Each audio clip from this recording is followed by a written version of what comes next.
Good Wednesday morning, my dear Christian brother or sister. I hope you're in the middle of a productive week, and I hope you get to enjoy today. It's supposed to be cold, but I think it's supposed to be pretty. But even more important than any of that, I hope that you're living your very best life in Jesus Christ.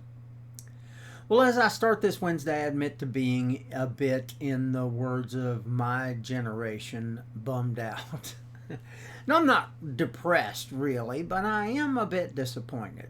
Why? Well, yesterday at the Clendenin Ministerial's pastor's breakfast, we decided rather reluctantly to cancel our annual CMA Thanksgiving service for the second year in a row due to COVID. I don't know about you, but I, for one, was looking forward to it. Now, please don't misunderstand me. I must agree that under the current circumstances, it is the correct, prudent, realistic thing to do. It makes perfect sense.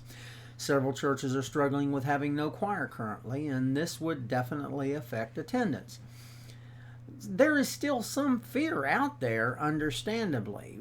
Yes, I totally understand it's the realistic thing to do, and there's a part of me that absolutely hates it. Let me explain. I have been, over the course of the last year and a half, 2 years, joyously looking for every little sign that COVID is fading away and that things are returning to normal. I have watched with great happiness, with great joy as things improve, not only in our world at large, but in our church. As people come back to services and renew their fellowship with each other, I am continuing to hope that our regular attendance will continue and grow and bring with it a renewed sense of urgency to work, to serve, to love, to share, and to worship the Lord. You know, one of my favorite quotes about leadership is by John C. Maxwell, the Christian leadership author, who says, "A leader knows the way, goes the way, and shows the way." And that's the type of leader I've always tried to be, one who has been there, knows the path well, and follows it enthusiastically, thereby encouraging others to come along. I've always liked to think, even before I was in the church, that the Apostle Paul, whom I call the great man of zeal for the Lord, and I would have gotten along, or would get along, well together. However, I will admit I have a tendency to get in a hurry, to move things along. I have been told on an occasion that I am unrealistic about some things. And even though I have always thought of myself as a reasonably prudent man, I have of late taken to considering that as a compliment. See, it bothers me when the church seems to get too realistic. I mean, think about it. Was it realism or prudence that parted the Red Sea for the children of Israel? Was it realism and prudence that raised Lazarus from the dead? Was it even realistic to believe that a baby born in lowly Nazareth, lowly Bethlehem, would end up serving all mankind by his sacrifice on the cross? Or that when he said he'd come back after 3 days, it'd actually happen? Or even think about this. For that matter, was it realistic to think that upon this act of love, a church could be built from people who traditionally hated each other, which Scripture tells us the gates of hell cannot withstand? Oh yeah, we should be realistic. I agree about most things. But let's not use that as an excuse to fail to do the things we're called to do. That's not realistic. It's spiritually short-sighted.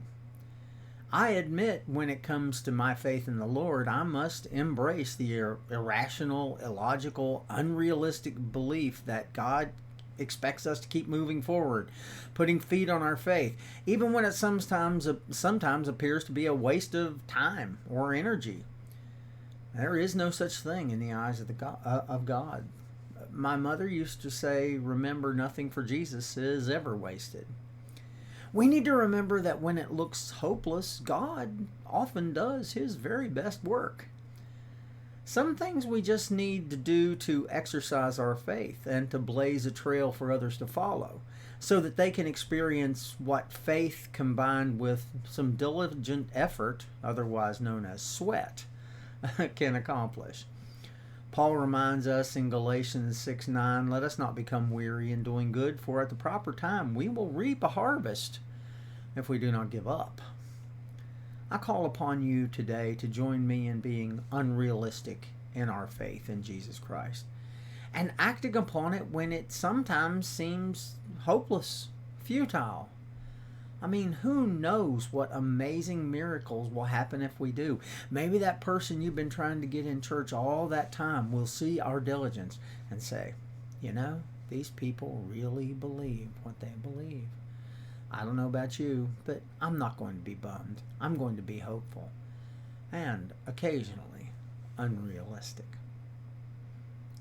I hope you make today a fantastic day. I want you to know that I'm here should you need me. I hope to see everybody in church on Sunday.